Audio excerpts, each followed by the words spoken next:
Hello guys, welcome back. Episode 1000 of Big Brother US, Big Brother USA, season 28, episode 25 I believe we're on, episode 1000. So, this show is a celebration. I don't have anything here tonight to celebrate because guess what? It's 2:30 in the morning where I'm at, but stayed up late, don't have my chin, no, I do have my chin on, but I don't have my cross necklace on this time because I guess God wasn't on our side tonight. But I'm happy with the result. We'll get into it all. But I kind of want to give an actual review of the episode, more so than usual. I like to comment on the edit. I like to say, oh, I liked that. Like, they dragged this out. They didn't drag this out. They got straight to the point. They included everything from this, included everything from that. But the actual, formulation of the celebration, 1000th episode, we have an award show, which I don't know where these polls were from, but we get some awards. And they were interesting. But to start the episode, first off, we get the previously on, and then we go into a compilation where we're like, oh, this was Big Brother 1, Big Brother 2. We get a bunch of clips, and it was really going well. It was going well, this edit. It was going clip, going up in order. And then it just kind of we're going from Big Brother 6 to Nicole Franzel's outfits, which was not smooth at all. But including all of Nicole's punishment outfits was kind of fun. And I really think they should have just stuck with the season by season thing. But it was fine. It was cool to get a little intro. But I really think they could have given more of an epic edit to it. But hey, 1000 episodes. Congrats to Big Brother. Happy birthday, I guess. It's not really a birthday, but, still. And we start off with the award, I believe, first was Best to Never Win. I will try to go through all the awards, but there were a few. Best Never Win was given to Janelle, which is an interesting choice. Morgan was up there as an option, which was a recency bias pick. But Morgan is cool. I really want to see her on a return. I want to see how she does. Vanessa was there. Paul was there. I personally would give it to Paul. Tyler Crispin was there. If he was locked in on 22, he probably is a winner. So who else was there? Oh, wait, obviously Janelle ends up winning. Danielle Reyes was there, which I think Danielle's a little overrated. I'm sorry, guys. Danielle is a great legend of the game, but I think her game's outdated now. But unpopular opinion, probably. Hey, guys, still respect to the OGs. Obviously, I would give it to Paul, though, but I'm a Paul fan. I'm a Paul defender. I'm also a Tyler fan. He's why I have long hair. But I wouldn't give it to Tyler in this case, even though I think ability-wise. But Janelle gets it. We get a little interview with Janelle. And it's cool to see an interview with Janelle. She is obviously a beloved player. I think she's definitely not the best to never win. But she is kind of the fan favourite of Big Brother. So it makes sense she'd get this award. And I'm not mad at her getting the award. I think it's nice. We also have Best Moment, which is Dan's funeral, which Big Brother has some iconic moments out there, but to say anything other than Dan's funeral as the best moment in Big Brother history would be just a disappointment to the show, I think. Big Brother 14, Dan's funeral, that has to be the best moment of all time. If you disagree, that's fine, that's an opinion, but as a fan-voted thing, Dan's funeral is so beyond everything else. We kind of go through all the awards. I know there's an episode to get through, guys, but this was part of the episode. It's the anniversary. I want to go through them, as I like talking about this stuff. And we get Best Alliance, which it would have probably been Chilltown if Mike Boogie wasn't... I don't want to say cancelled, because he's more than cancelled. He's completely a criminal, but that's not included. And the Cookout gets it, which the Cookout makes sense. It's kind of the most influential alliance of the modern era. I would have honestly rather seen the Leftovers get it as a group, or the Brigade, or even the what are they called, the Renegades. But I understand the Cookout getting it, it's fine. I didn't like 23 because it went 22-23 with two dominant alliances that ran the game. I didn't enjoy that. Leftovers was a little more fluid, and I liked that though. So, because I don't mind a big group dominating a portion of the game as long as it's not the whole game, But we end up with the Cookout getting an interview, which was fine. It was good to see a group getting an interview, but you get bits and pieces. But it was also like, I don't really want to see Derek F. That's the thing, is the cookout was kind of carried by a couple of people. For me, I would say Tiffany and Kyland, and yeah, I would have loved an interview with just those two. Speaking of, Tiffany's going to be important later. So then we get into the best quote, which is "Photos Grab a Life Vest." I don't like that as a quote, but it is iconic. I like it, but I don't. I also hate it. That's the thing. It doesn't really fully make sense as a quote, but it's Rachel Riley. Like, especially OG Rachel Riley. Last season she was decent, but OG Rachel Riley is like an all-time reality TV character, and she's incredible as a character. So yeah. And then we move on to, who else was there? There was some other awards in there, I believe, but the last interview one was best winner, favourite winner, and I was expecting Taylor Hale to get this, to be honest, but then you had to think, why did Dan not get an interview after Dan's funeral? Oh, because he's the best winner vote. And the problem with Dan winning this award, I love Dan. He is my favourite Big Brother winner of all time. He's up there for my favourite Big Brother house guest. He's probably like number 2 or 3. And the problem with Dan getting this is we have to show Big Brother 10 clips, and Dan's Big Brother 10 run is iconic, but it's more of like a season-long thing, whereas Big Brother 14, if they could show Big Brother 14 clips, that would have gone hard, because that run is my favourite of his. I love that run. I'm kind of just fanboying over Dan Giesling this time. I love Dan Giesling, guys, but it was just cool to see him on. I just like seeing him on the show. We haven't seen him in so long as a player. We need him back. We don't. He has his legacy, but I just want him back. Anyway, we move on then. She says, Julie's like, all right, we have to get into the show now, Dan. So we cut to juxtapose. I will say, I did like this award ceremony. I actually did. They got some great people here. They had Guinness World Records come in and give them some awards for longest prime time running show or something. There were specific words used which were to get away with getting the Guinness World Record. But yeah, Jesse's going wild in the audience, which it was just like a nice family reunion of Big Brother. There were some interesting picks in the audience. I saw Hayden Moss, which was cool.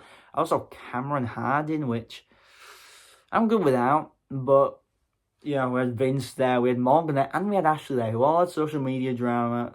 Vince kind of stays out of it. But the other two, I wonder if they spoke at this little gathering.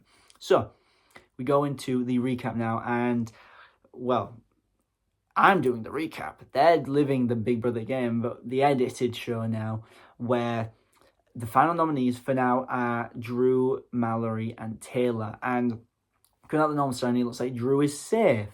And Drew was safe for a decent bit.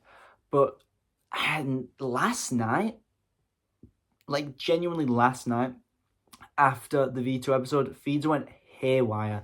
And Barrett decided, I'm going to flip on Drew and the icons, and I'm going to protect Mallory. And I'm going to be honest, I was mad.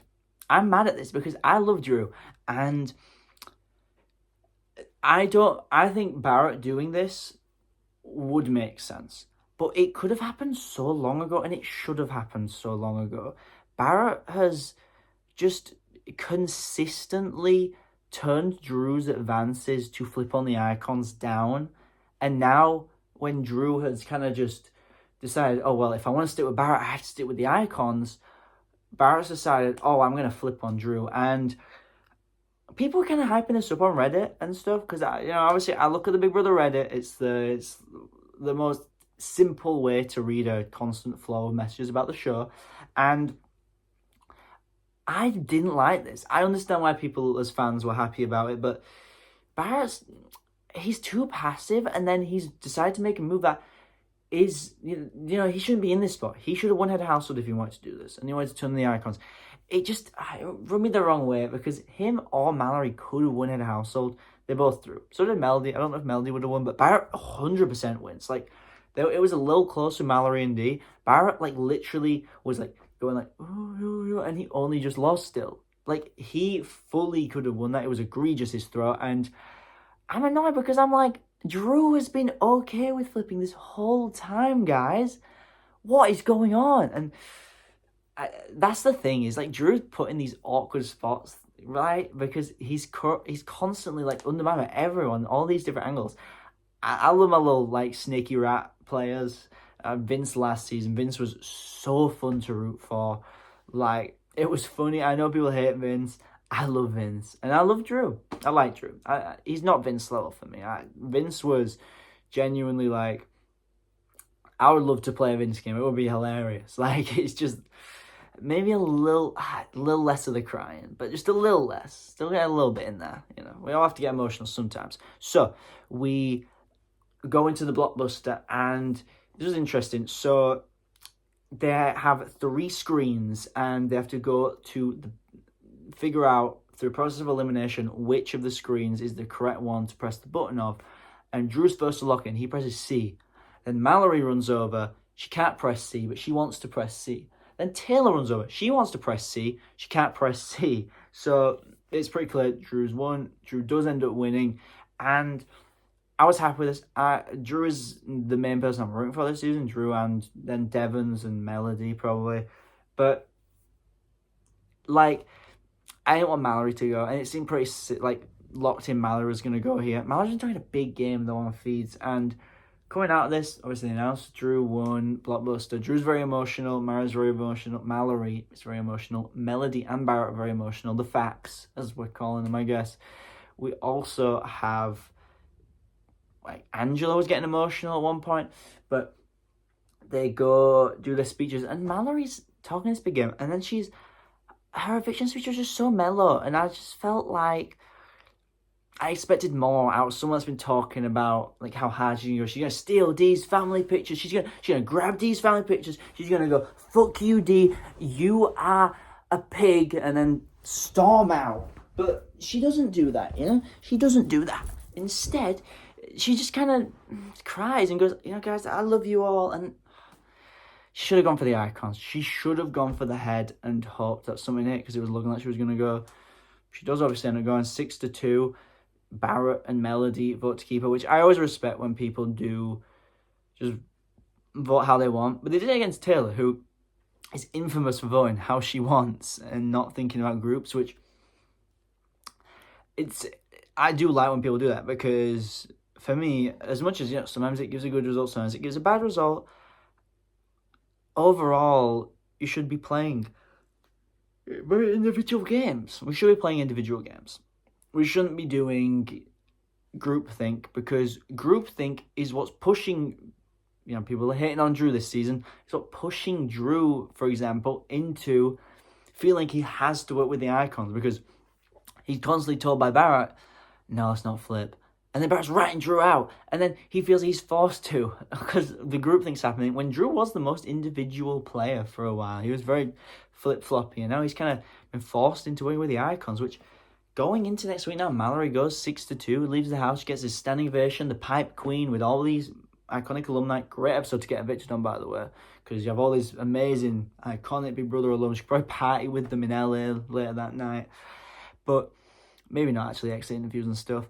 But we see that essentially the house is pretty interesting now, because I think Drew staying is going to be a very weird dynamic going on. Like, what's Melody's dynamic with him going to be? What's Barrett's dynamic with him going to be? They need to start being honest. They need to start talking to each other. Play the game as you want to play it. Don't be playing as these groups. Be playing as you want to play. If you want to play with Melody and Barrett, stick with FAP. FAP. Become a group that actually sticks together. But I don't know. And we're heading into a big twist. So we see an interesting talk with Drew and Melody, which we don't really see the full extent of, but I don't know what's going on there. I'm interested to see what happens, as that'll probably play on Sunday's episode, which, no feeds for 3 days.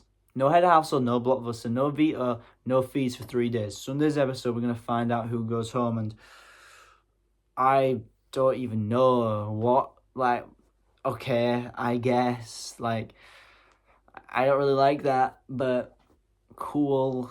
It's kind of weird. The final pre-juror is going to go home on Sunday. Or I guess tomorrow, today, I do not know.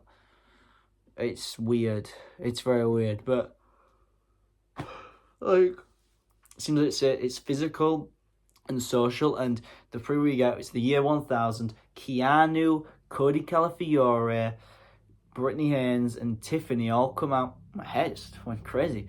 All come out and come by these 2 thrones, which who knows what that means. It might be a safety chain. It's a 1-episode thing though. I don't know how long that episode is, but I'm interested to see what's going to happen. But hope you guys are excited for the recap of that. That's going to be a crazy recap to do, guys. That's going to be crazy to do. But I'm excited. Thank you guys for watching. Hope you enjoy these recaps. Subscribe if you want to see more from Literal TV's channel. I'm Travis from Literal TV. Anyway, thank you for watching. See you in the next one, hopefully. Bye.